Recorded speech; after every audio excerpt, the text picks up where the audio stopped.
हाँ नगेन, ये स्टेटमेंट बहुत इंटरेस्टिंग है जब वो बोलते हैं कि स्टेट ऑफ हार्मोज पे हमने जो करना था कर लिया। जी इसका मतलब वो मान रहे हैं कि अब वो जो करना चाहते हैं वो नहीं कर पा रहे हैं। यानी स्टेट ऑफ हार्मोज पर मिलिट्री तौर पर वो कंट्रोल नहीं कर पा रहे हैं, ये वो मान रहे हैं। यानी अब ये तय हुआ कि भविष्य में स्टेट ऑफ हार्मोज को ईरान के कंट्रोल से छीनने का जो प्लान था वो फिलहाल डस्टबिन में चला गया है। तो आने वाले कुछ समय के लिए, जी यानी कुछ हफ्ते या कुछ महीने, हम देखेंगे ईरान का ही प्रभुत्व रहेगा स्टेट ऑफ हार्मोज के ऊपर। और नागिन इसके साथ सब चीज बदल गया है। अमेरिका की जो इतना बड़ा उनका नेवी का फिफ्थ फ्लीट का फ्लीट थे, 21 जहाज जो हैं पर्शियन गल्फ में।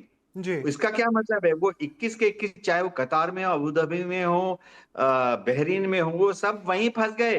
अब वो स्ट्रेट ऑफ हार्मुज से निकलकर कभी भी कुछ समय के लिए ओमान की खाड़ी में या अरब सागर में या हिंद महासागर में या अमेरिका नहीं जा पाएंगे।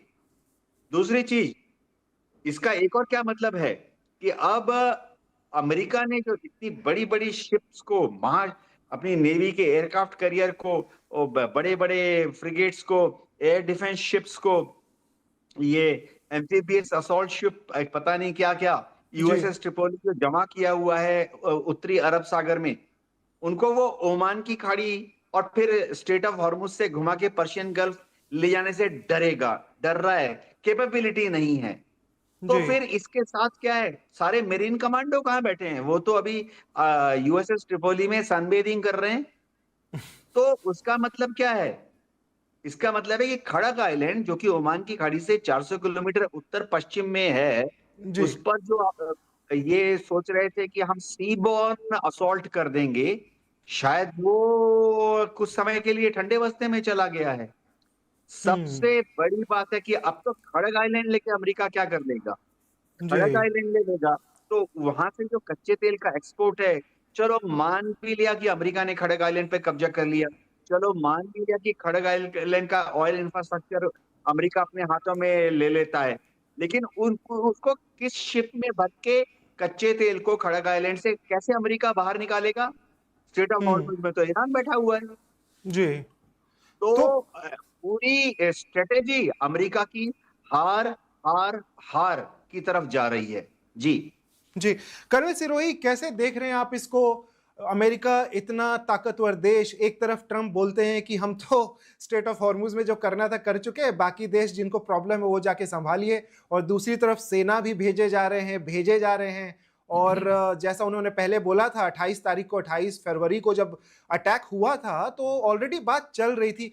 तो क्या फिर से ट्रंप एक ऐसी रणनीति या इस तरह की कुछ स्ट्रैटेजी हमें देखने को मिल सकती है कि बातें कुछ और लेकिन ऑन ग्राउंड एक्शन जो है वो कुछ और हो सकता है? देखिए, जो डोनाल्ड ट्रंप साहब ने कहा है कि हमने जो करना था वो कर लिया, उसका मतलब ये है कि उन्होंने जितना भट्टा बिठाना था वो बता चुके। अब इससे ज्यादा वो भट्टा नहीं बिठा सकते। क्योंकि आप देखिए, अगर स्टेट ऑफ हॉर्मूज को इसी हालत में छोड़ देते तो इसके रिपरकशन क्या होंगे। जी सबसे पहला बड़ा रिपरकशन तो ये होगा कि जैसे पार्लियामेंट में, ईरान के पार्लियामेंट में ये बिल पास हो गया है कि अब जो है स्टेट ऑफ हॉर्मूज के ऊपर जो भी टैंकर जाएंगे उनके ऊपर टोल लगेगा, जैसे टोल टैक्स लगता है गाड़ी वगैरह के ऊपर, वो टोल लगेगा। जी नंबर वन, ये चेंज आ गया। नंबर दूसरा चेंज ये आया है कि अब जो बाकी देश हैं, चाहे वो कुवैत है, बहरीन है, यूएई है, सऊदी अरेबिया, उनके तेल वहां से कैसे निकलेंगे? वो तो हॉस्टाइल, ईरान के मुताबिक ये हॉस्टाइल नेशन है। तो जी इनको निकालने की क्या दिक्कत? तो इस डोनाल्ड ट्रंप साहब ने दूसरा जो भट्टा बिठाया वो ये बिठाया कि ये जो देश है गल्फ कंट्रीज के, अब अपने तेल को कैसे वहां से निकालेंगे। क्योंकि ये तेल तो चाहे ईरान से निकल रहा हो चाहे यहां से निकल रहा, जा तो स्टेट हॉर्मुज से रहा था। जी अब तीसरा जो है वो जो अपनी सेना बढ़ाए जा रहे हैं कि जी खर्ग आइलैंड पे करेंगे। खर्ग आइलैंड पे हमला करना इतना आसान नहीं है। और चलो थोड़ी देर के लिए मान भी लिया कि हमला कर लेते हैं और वो अपने एम्फीबियस ट्रुप्स को या 82 एयरबोर्न डिवीजन जो कैलिफोर्निया से आ रही है उसको वहां पे उतार भी देते, तो उनको कैसे मेंटेन करेंगे? सिर्फ खर्ग आइलैंड ईरान से 15-16 मील है, मतलब 25-26 किलोमीटर है। जी तो इसका मतलब ये है कि वो ईरान के करीब है, ईरान की मेनलैंड पे है। तो ईरान जब हजारों मील दूर जो है अपने ड्रोन और मिसाइल मार सकता है, तो क्या 26 किलोमीटर वो नहीं मार पाएगा? नंबर जी तीसरा, वो उनको वहां से कैसे मेंटेन करेगा? बाय एयर मेंटेन करेगा। पर्शियन गल्फ से, जो स्टेट ऑफ हॉर्मुज से, तो किसी को आने नहीं देगा ईरान, क्योंकि हम्म आइलैंड को अगर आप ज्योग्राफी को पूरी को देखें ईरान की, खर्ग आइलैंड के अलावा वहां पे टोटल खर्ग आइलैंड को मिला के 6 आइलैंड है, जो मेन आइलैंड है। जी उसमें जो है एक लरक आइलैंड है जो नैरोस्ट पॉइंट है, जिसके ऊपर उनके सर्वेलेंस शिप्स लगे हैं, बंकर्स हैं, और फास्ट अटैक कैपेबिलिटी है इस आइलैंड के ऊपर। इस जी आइलैंड से ईरान जो है कोई भी आने वाला शिप जो है उसके ऊपर हमला कर सकता है। नंबर दूसरा, उनका कशम आइलैंड है, जो कि पूर्व की साइड है। वहां पे उसके जो है अंडरग्राउंड स्टोरेज है for anti ship missiles, mines और ड्रोन्स। ये दो हो गए। अब उसके अलावा 3 आइलैंड वेस्टर्न पर्शियन गल्फ की तरफ है। एक है आबू मूसा, एक है दो है greater and lesser Tunbs island, greater island और जो है लेसर आइलैंड। तो ये टोटल 6 आइलैंड्स बैठते हैं, और 6 आइलैंड्स के ऊपर आईआरजीसी के जो है पूरे के पूरे बंकर्स और उनकी मिसाइल, उनके ड्रोन्स, एंटी शिप मिसाइल्स वगैरह बिल्कुल तैनात बैठी है। तो जी अगर ये डोनाल्ड ट्रंप साहब हिम्मत करके अगर खर्ग आइलैंड को ऑक्यूपाई कर लेते हैं, तो उसको जो है वो करना, उसको जो है मेंटेन करना बहुत बड़ी प्रॉब्लम है। और आईआरजीसी वाले जो कह रहे हैं कि हम उनका इंतजार करेंगे, और जी पर्शियन की शार्क्स के लिए अच्छा मीट मसाला उनको मिल जाएगा। तो ये डोनाल्ड ट्रंप साहब को इस चीज का अंदाजा हो गया है कि अब जो है यहाँ से निकलना ही बेहतर है। तो जी इसलिए अब उन्होंने जो है अपनी जो बेइज्जती हुई है उसका ठीकरा दूसरों पे फोड़ना शुरू कर दिया है। चाहे वो फ्रांस हो, चाहे वो जर्मनी हो, स्पेन ने ऑलरेडी अपनी एयर स्पेस बंद कर दी है, जैसा आप बता रहे हो 10 कंट्रीज ने एयर स्पेस बंद कर दी है। तो इस पूरी लड़ाई में डोनाल्ड ट्रंप साहब अकेले अकेले पड़ गए हैं। 90,000 जो लोग हैं उसमें अमेरिका में, उन्होंने प्रोटेस्ट किया है। जी इनकी पॉपुलैरिटी जब ये आए थे तो 50% थी, अब 40% से नीचे गिर गई है। मिड टर्म इलेक्शन आने वाले हैं नवंबर में, और अगर डेमोक्रेट्स अच्छी मेजोरिटी से जीत जाते हैं, तो आप मेरी बात याद रखना नागेंद्र साहब, आपके इस चैनल पे हम बात करेंगे कि डोनाल्ड ट्रंप साहब का इम्पीचमेंट होगा। मैं दोबारा रोल बोलता हूँ, इम्पीचमेंट होगा। क्योंकि जिस तरीके से इन्होंने दुनिया में तबाही मचाई है, जिस तरीके से दुनिया में जो है एनर्जी क्राइसिस लगाए हैं, उसका इनको जो है अपना काम देना पड़ेगा। जी अगेन जी। तेजावत साहब, हम कल भी इस पर डिस्कशन कर रहे थे कि इस वॉर में टेररिस्ट कौन है। बहुत ये डिस्कशन चल रहा था कि ईरान तो जी हुतीज का सपोर्ट ले रहा है, हमास का सपोर्ट ले रहा है, और ये सारे टेरर ऑर्गेनाइजेशन है। हमारे कुछ गेस्ट थे जिनका ये कहना था कि वॉर कितना लीगल है या इलीगल है, और यूएस बहुत अच्छा काम कर रहा है स्ट्रेट ऑफ हॉर्मुज पे। वो जो ईरान का कब्जा है एक तरीके से, जो पूरी दुनिया को परेशान कर रहा है ईरान स्ट्रेट ऑफ हॉर्मुज पे कब्जा करके। आप इसको किस प्रकार से देखते हैं? थोड़ा सा रिलेशनशिप समझा दीजिए पूरा जीसीसी का और एक कंट्रीज का। एक तरफ खबर यह भी आती है कि जो नेटो है वो नहीं चाहता कि ये वॉर चले, लेकिन जो जीसीसी कंट्रीज हैं जिनको सबसे ज्यादा नुकसान हो रहा है, वो चाहते हैं कि पूरा सफाया हो जाए और स्ट्रेट ऑफ हॉर्मुज खुल जाए, जिसमें बहरेन हो गया, यूएई हो गया। तो ये लोग अपने फोर्सेस भी भेजने के लिए तैयार हैं। जी जी नगेन साहब, पहला सवाल का पहले जवाब कि दरअसल टेररिस्ट वो लोग हैं जो कि टेरर फैलाते हैं, हत्या करवाते हैं। और कोई स्टेट अगर टेररिस्ट, वो भी हो सकता है। जैसे कि इजराइल अपने आप में एक टेरर स्टेट है, जिसने वहां पे फिलिस्तीन में एक तरीके का टेरर क्रिएट किया है। और जहां तक जो लोग अभी टेररिस्ट है वो भी सत्ता में आए हैं, तब वो सत्तासीन हो गए हैं, और जब वो सत्ता से निकल जाएंगे तब वो टेररिस्ट हो जाएंगे। अगर हम पाकिस्तान, हमारे पड़ोसी मुल्क की बात लें, तो वो जो वहां के जो फौजी जो हुक्मरान हैं, आसिफ मुनीर साहब, वो बलूचों को टेररिस्ट बताते हैं। जबकि बलूच कहते हैं कि उनकी आइडेंटिटी की लड़ाई है, जी उनके लिए पाकिस्तान स्टेट एक टेरर स्टेट है। और भारत में जब आजादी का आंदोलन चल रहा था, तब हम जब विद्रोही हुआ करते थे अंग्रेजों के जाने के बाद में, हम लोग सत्ता में आए तो हम केंद्र में आए। तो ये दरअसल टेरर की परिभाषा बड़ी ही कंफ्यूजिंग है। ये वो लोग जब सत्ता में होते हैं तो वो सामने वाले को कहते हैं कि ये टेररिस्ट है या ये विद्रोही है। जब वही लोग सत्ता में आ जाते हैं तो वो कहते हैं कि हम सत्तासीन है और जो हमारे खिलाफ जा रहे हैं वो विद्रोही है। जी ईरान भी इसका सबसे अच्छा उदाहरण है। खामनेई किसी जमाने में वो विद्रोही हुआ करते थे, फिर सत्ता में आए। तो यह तमाम चीजें हैं। तो टेरर के बारे में जो अमेरिका परिभाषा देता है, इज़राइल देता है, वो तो बिल्कुल ही कंसीडर करने लायक नहीं है। क्योंकि खून से लथपथ लाशें, बच्चे, छोटी-छोटी बच्चियां, और वो माँ-बाप मर गए हैं, वो इधर-उधर भटक रहे हैं। जी ये सब करने वाले लोग ही असली टेररिस्ट हैं, इसमें कोई दो राय नहीं है। और यह भी सही है कि जो जीआईसी कंट्रीज जो ये कह रहे हैं कि दरअसल ये स्टेट ऑफ हॉर्मुज वगैरह है, ये इसको खुला दे वगैरह है।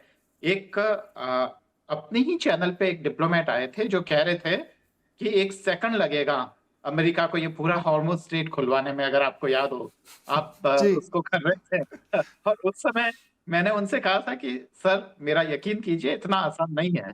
तो आज हम जब अगर वे साहब जब वापस मिलेंगे तो हम उनसे ये कह सकते हैं कि देखिए आपका जो विश्लेषण था वो कितना सटीक था। और इसीलिए मैं कभी-कभी ये जो इंडियन जो ब्यूरोक्रेसी है इसको अक्सर मैं आलोचना उन्होंने करता आपके साथ रहता शो हूँ। पे आने से मना कर दिया है जी। एनीवे एक जी देखिए कंप्लीट नगेन करिए, साहब हम तो फिर मैं आएँगे। थोड़ा सा रशिया की तरफ जाना चाहता हूँ, बहुत बड़ी अपडेट उधर जी। से भी है जी। तो बिल्कुल, तो ये है कि कभी-कभी इंडियन ब्यूरोक्रेसी पे भी अगर हम बात करें तो वो किस तरीके से उन्होंने हमारे कंट्री के इंटरेस्ट को आगे सर्व किया होगा वो भी काफ़ी डाउटफुल है। बट एनीवे हम लौटते हैं।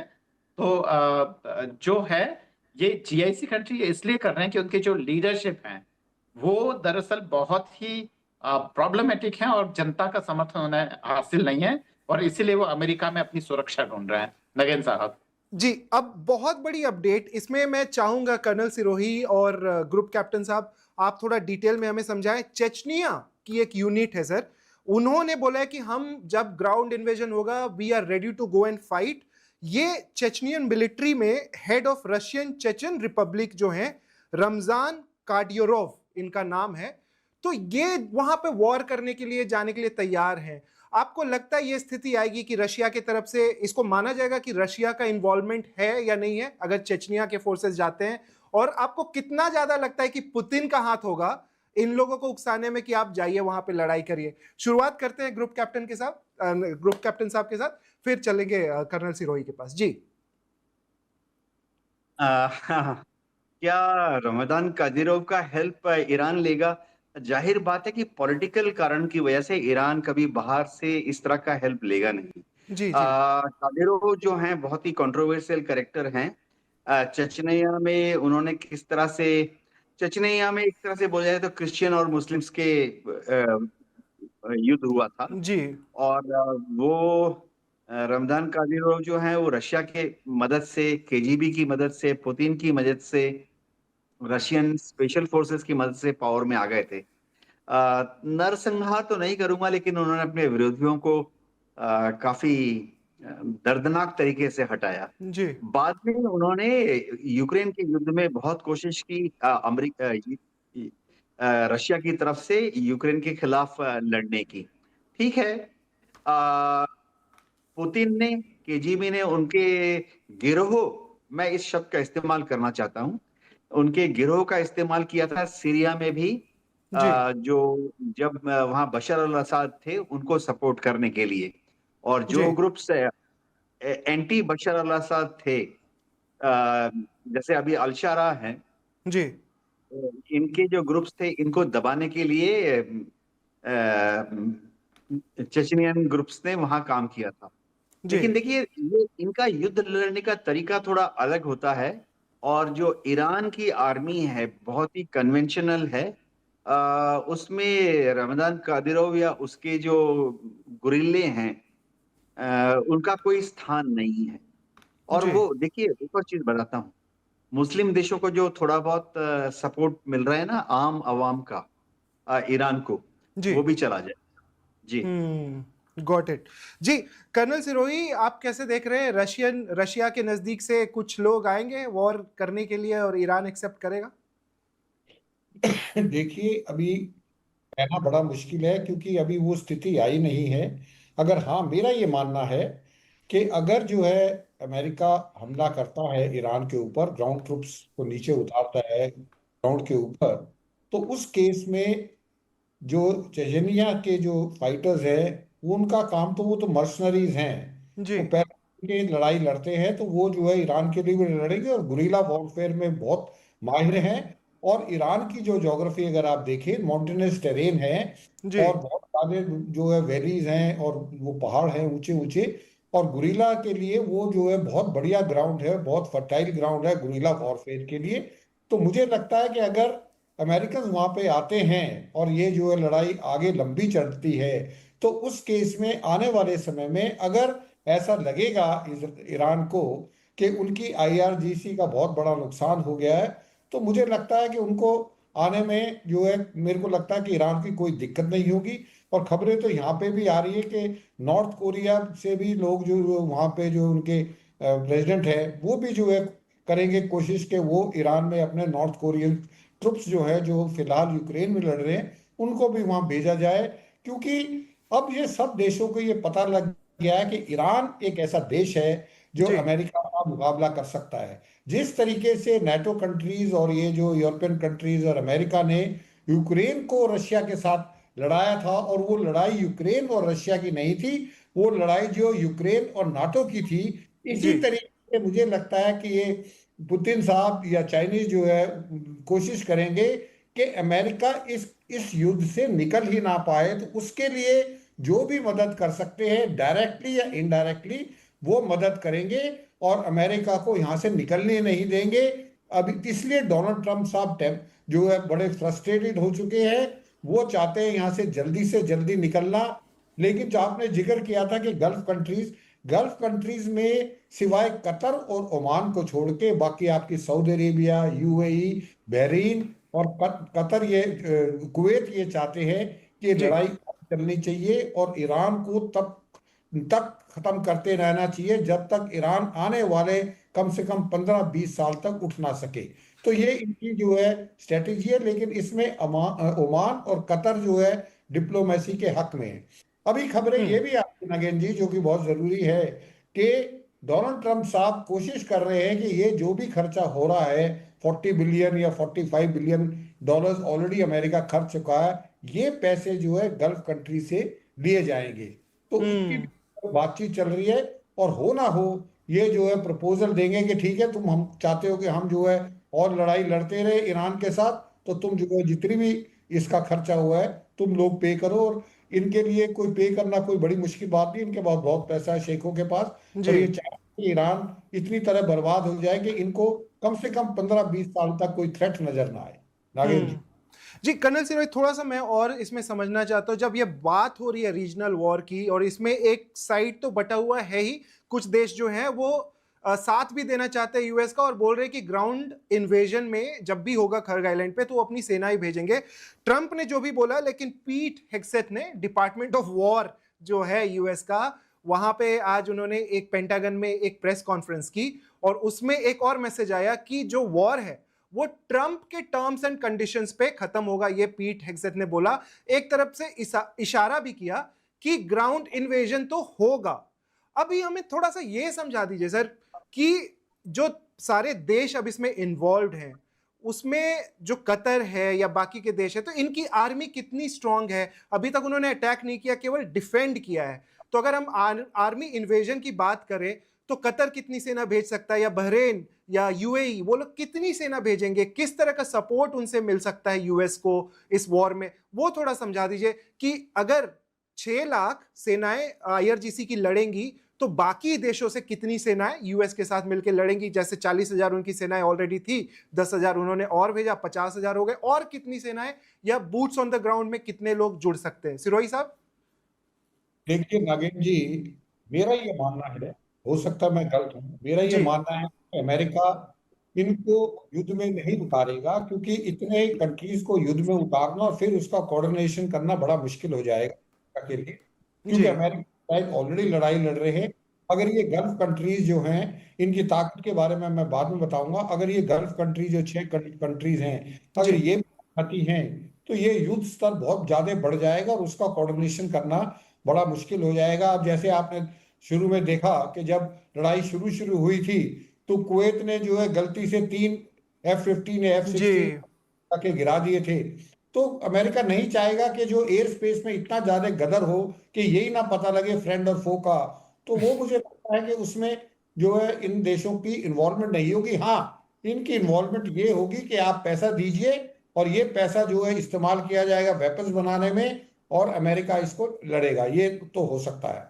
नंबर जी दूसरा, जहां फौज का सवाल है, इन कंट्रीज के पास ज्यादा जो है ग्राउंड ट्रूप्स नहीं है। इनके पास एडवांस टेक्नोलॉजी है, इनके पास हवाई जहाज है, इनके पास एयर डिफेंस सिस्टम है, लेकिन ग्राउंड ट्रूप्स इनके पास इतने प्रोफेशनल नहीं है। जी कुवैत को छोड़, क्योंकि कुवैत एक लड़ाई ऑलरेडी लड़ चुका है, तो कुवैत में तो हो सकता है थोड़ा बहुत जो है प्रोफेशनलिज्म हो, बाकी इन कंट्रीज में नहीं होगा। तो थोड़ा बहुत जो है इनके ट्रूप्स जो है 5,000, 4,000, 3,000 ग्राउंड ट्रूप्स जो है इनसे बोरो किए जा सकते हैं। बाकी मेरे को लगता है इनका कोई ज्यादा डायरेक्ट इन्वॉल्वमेंट नहीं होगा। नागेंद्र जी। जी ग्रुप कैप्टन साहब थोड़ा सा समझाएं, ये स्ट्रैटेजी, सेनाएं, क्या क्या मिल सकता है यूएस को सपोर्ट? देखिए नागिन जी, इनमें से कोई भी देश एक्टिवली अपनी फौज को, चाहे वो जमीनी सेना हो या एयरफोर्स हो, ईरान के खिलाफ नहीं झोंकेगा। क्योंकि जी इन सब देशों में जो आम आवाम है, स्पेशली समाज का जो नीचे का तबका है, लोअर मिडिल क्लास या लोअर क्लास, जी वो उनकी सहानुभूति ईरान के लोगों के साथ है। तो ऐसे में अगर उनके शेख हो, किंग हो, प्रिंस हो, सुल्तान हो, शाह हो, अमीर हो, अगर इन्होंने गलती से अपनी एयरफोर्स या आर्मी को अमेरिका के साथ लॉन्च किया ईरान की तरफ, तो शायद अरब स्प्रिंग का रिपीट हो जाए। इनमें से काफी सारे देशों में तो आम जो लोग हैं वो अपने सुल्तान के पैलेस में घुस जाएंगी और सुल्तान को देश छोड़कर अमेरिका भागना पड़ेगा, इसमें कोई शक नहीं है। एक और चीज है कि जैसा कि कर्नल सिरो ने बताया, इन सब देशों में जो आर्मी है वो प्रोफेशनल नहीं है। जी इसका बहुत बड़ा रीजन है कि इन सब देशों में आर्मी ज्वाइन करने वाले जो, देखिए इन सब देशों में इतना ज्यादा घर घर में डॉलर्स पड़े हुए हैं, हम्म तो इन सब देशों में क्यों कोई आर्मी फौज ज्वाइन करना चाहेगा जब उसके पिताजी के जमीन के नीचे से कच्चा तेल निकल रहा है। जी आई मीन ना, पर हेड जीडीपी आप देखिए, आप हैरान हो जाएंगे। इन किसी भी देश का, आप कुवैत, अबू धाबी, बहरीन से लेके ओमान तक, किसी का भी जीडीपी आप देख लीजिए, पर कैपिटा इनकम देख लीजिए। फौज, मैं खासतौर से आर्मी की बात कर रहा हूँ, ज्वाइन करना उनके लिए जरूरत ही नहीं है, जी मजबूरी है। मजबूरी भी नहीं है। अ, इनकी ट्रेनिंग, क्योंकि ये हमारी एयरफोर्स के साथ ट्रेनिंग कर चुके हैं, इनके फ्लाइंग कैडेट्स हमारी एयरफोर्स के साथ ट्रेनिंग करने के लिए आते थे। जी होता क्या है, इन सब देशों में जो ऑफिसर क्लास है उनका कोई सिलेक्शन वगैरह नहीं होता है। वो बस क्योंकि वो राजा के नेफ्यू हैं या प्रिंस का दोस्त है या हम्म शाह का ग्रैंडसन है, तो रैंक मिल बस ऐसे जाएगी। ही आ जाते हैं। और जब हमारे यहाँ एयरफोर्स में आके ट्रेनिंग करते थे, वो सारे मस्ती के मूड में होते थे, उनको ट्रेनिंग से कोई लेना देना नहीं था। अ, तो इनकी एयरफोर्स में भले ही हम सुने कि F-18 है, F-15 है और जो भी जहाज हैं, ये उनको बतौर उड़ाने वाला टॉय नहीं उड़ा है। सकते हैं। जी ये उनको जी खिलौने के हिसाब से उड़ा सकते हैं, बतौर वॉर प्लेटफॉर्म नहीं उड़ा सकते। Subscribe to One India and never miss an update. Download the One India app now.